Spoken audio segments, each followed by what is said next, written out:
Hello बच्चों। हमारा प्रश्न दिया हुआ है डायबोरेन की संरचना लिखिए तथा इसमें आबंधन की प्रकृति स्पष्ट कीजिए। तो सबसे पहले हमें समझना होगा डायबोरेन क्या होता है। तो हमारी जो मुख्य अवधारणा हो गई वो हम लोग को समझना होगा। इसमें डायबोरेन को समझने के लिए हम लोग को क्या समझना होगा, बोरेन समझना होगा।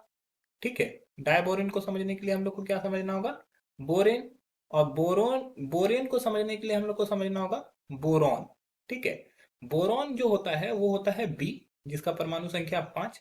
इसका इलेक्ट्रॉनिक विन्यास देखें तो ये होता है 1s2 2s2 2p1। ठीक है। अगर इसमें इलेक्ट्रॉनिक की बात करें तो वो कुछ इलेक्ट्रॉन कुछ इस प्रकार से रहते हैं। ये पी में ये 3 हो गया, तो ये एक इलेक्ट्रॉन है। ये नॉर्मल स्टेट हो गया। ठीक है, नॉर्मल स्टेट। अब ये एक्साइटेड स्टेट में जब जाता है तो ये क्या होता है कि ये पहला में कुछ नहीं होता है। दूसरे में क्या होता है कि ये एक इलेक्ट्रॉन उठ के इस तरफ में आ जाता है। तो वो कुछ इस प्रकार से यहाँ पर होता है और ये खाली होता है। तो इस तरह से ये 3 इलेक्ट्रॉन को डोनेट करता है और या बंद बनाता है। इसी 3 इलेक्ट्रॉन के थ्रू ये बंद बनाता है।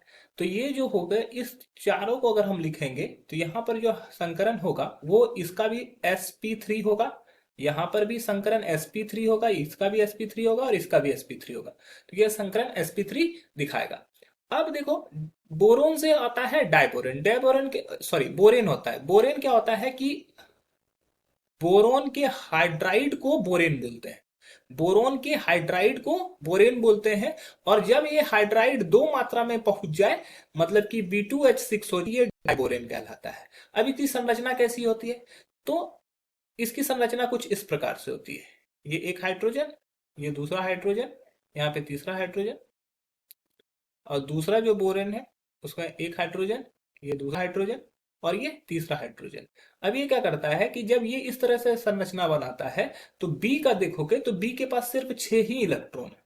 ठीक है। और बी का अष्टक कंप्लीट नहीं होता है। तो यहाँ पे इलेक्ट्रॉन की क्या होती है, न्यूनता होती है। इलेक्ट्रॉन न्यूनता को दूर करने के लिए बोरोन क्या करता है, बोरोन यहाँ पे हाइड्रोजन से इस तरह से यहाँ से जुड़ जाता है और ये इस हाइड्रोजन से जुड़ जाता है, जिसको केला बंध बोलते हैं। ठीक है। ये केला बंध के थ्रू एक दूसरे से जुड़ जाता है। तो ये किस प्रकार से बनाया है इसको हम लोग समझते हैं। तो यहाँ पर बोरोन और हाइड्रोजन के बीच का जो दूरी होता है वो अगर हम लोग समझें तो ये होता है 1.33 एंगस्ट्रम। ये जो होता है 1.33 एंगस्ट्रम। ओके। और अगर मान ले यहाँ पे एंगल देखते हैं तो यहाँ पे हाइड्रोजन बोरोन और हाइड्रोजन के बीच का एंगल होता है 122.7 डिग्री का एंगल बनता है। और यहाँ पे हाइड्रोजन बोरोन हाइड्रोजन के बीच का जो एंगल होता है वो लगभग 97 डिग्री का होता है। ठीक है। यहाँ पर बोरोन हाइड्रोजन और बोरोन के बीच का जो एंगल होता है वो लगभग 100 डिग्री का होता है। तो हम लोग को यहाँ पे ये भी बोलना है कि आबंधन की प्रकृति स्पष्ट करनी है। तो यहाँ पर देखो क्या होता है कि बोरोन यहाँ पर 3 सेंट्रल है, 3C। अगर यहाँ पे बात करें, यहाँ पे 3 केंद्र और 2 इलेक्ट्रॉन होता है। मतलब कि ये मान लो एक केंद्र है, ये बोरोन एक केंद्र हो जाता है, ये दूसरा बोरोन एक केंद्र हो जाता है और ये एक केंद्र माने तो 3 केंद्र में सिर्फ 2 इलेक्ट्रॉन के थ्रू ये 3 केंद्र बनता है। मतलब कि यहां से अगर यहाँ पे देखो 2 बॉन्ड बन रहा है, एक बॉन्ड इस तरफ में बना, एक बॉन्ड इस तरफ में बना। 2 बॉन्ड बनाने के लिए कितने इलेक्ट्रॉन के चाहिए, 2 बॉन्ड बनाने के लिए 4 इलेक्ट्रॉन की आवश्यकता होती है। लेकिन यहां पर सिर्फ 2 ही इलेक्ट्रॉन से काम हो जा रहा है। ठीक है।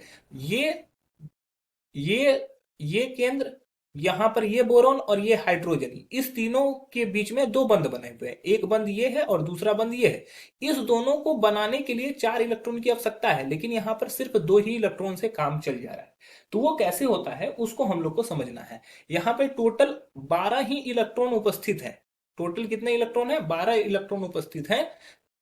3 इलेक्ट्रॉन बोरोन के, 3 इलेक्ट्रॉन इसके, 6 और 6 हाइड्रोजन है, 12 इलेक्ट्रॉन है। 12 इलेक्ट्रॉन में कितने आबंध बनते हैं, 8 आबंध बनते हैं। तो वो कैसे बनते हैं वो मैं समझाता हूं। सपोज कर लो कि ये बोरोन का हाइब्रिडाइजेशन है इस तरह।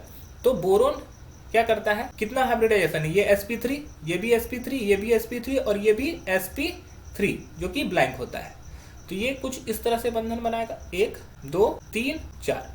और दूसरे बोरोन के पास भी कुछ इसी प्रकार से रहते हैं, 1 2 3 और 4। इस तरफ में जो हाइड्रोजन जुड़े हुए हैं, ये हाइड्रोजन और ये हाइड्रोजन, ये कैसा हाइड्रोजन कहलाते हैं? ये टर्मिनल हाइड्रोजन कहलाते हैं, टर्मिनल हाइड्रोजन।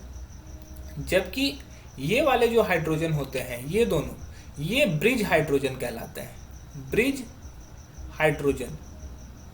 अब ये क्या करता है कि यहां पर इसका ये हाइब्रिडाइजेशन क्या हो गया? sp3, ये भी हो गया sp3, ये भी हो गया sp3 और ये भी हो गया sp3। इधर भी क्या हो गया? sp3 sp3 sp3 and sp3। अब ये बंध कैसे बनाता है? तो यहां पर दो टर्मिनल हाइड्रोजन जुड़ेंगे, तो सभी के पास एक एक इलेक्ट्रॉन है, सभी के पास एक इलेक्ट्रॉन यहां पर है, एक इलेक्ट्रॉन यहां पर है, एक इलेक्ट्रॉन यहां, माफ कीजिएगा, एक इलेक्ट्रॉन यहां पर है। ठीक है, मान लो ये बोरोन है ना, बोरोन का हम लोग किस तरफ हाइड्रोजन लिए हैं? एक हाइड्रोजन, दो हाइड्रोजन और तीन हाइड्रोजन। तो एक इलेक्ट्रॉन यहां पर, एक इलेक्ट्रॉन यहां पर और एक इलेक्ट्रॉन यहां पर है। ठीक है, अब इस बोरोन का देखो किस तरफ हाइड्रोजन लिए, एक हाइड्रोजन यहां पर, एक हाइड्रोजन यहां पर और एक हाइड्रोजन यहां पर। तो यहां पर एक इलेक्ट्रॉन यहां पर भी है, एक इलेक्ट्रॉन यहां पर भी है और एक इलेक्ट्रॉन यहां पर है। ठीक है, तो हाइड्रोजन ये बोरोन के साथ है। अब क्या होगा कि यहां पर ये टर्मिनल हाइड्रोजन, ये भी टर्मिनल हाइड्रोजन, ये भी टर्मिनल हाइड्रोजन और यहां पर टर्मिनल हाइड्रोजन। ये जो बोरोन है, इससे एक हाइड्रोजन यहां पे जुड़ा, हाइड्रोजन का एक इलेक्ट्रॉन तो यहां पे आएगा ना, एक तो बोरोन का इलेक्ट्रॉन है यहां पर, ठीक है, और एक हाइड्रोजन का आएगा। ठीक है, और उसी तरह यहां पर एक इलेक्ट्रॉन जो है इस बोरोन का है, एक इलेक्ट्रॉन यहाँ पे जो है इस बोरोन का है, तो दूसरा जो होगा वो हाइड्रोजन का यहाँ पर आएगा। तो इस तरह से ये क्या होगा? एक तरह का केला बंध के थ्रू बन जाएगा। यहाँ पर इस तरह से क्या होगा? ये एक तरह से केला बंध के थ्रू एक दूसरे को जोड़ लेगा। ठीक है, जिसको हम लोग केला बंध बोलते हैं, केला बंध के थ्रू ये जुड़ जाएगा। तो इस प्रकार से यहाँ पर ये हाइब्रिडाइजेशन होता है और यहाँ पर ये बंध बनाता है। आशा है कि ये आपको समझ में आया होगा। धन्यवाद।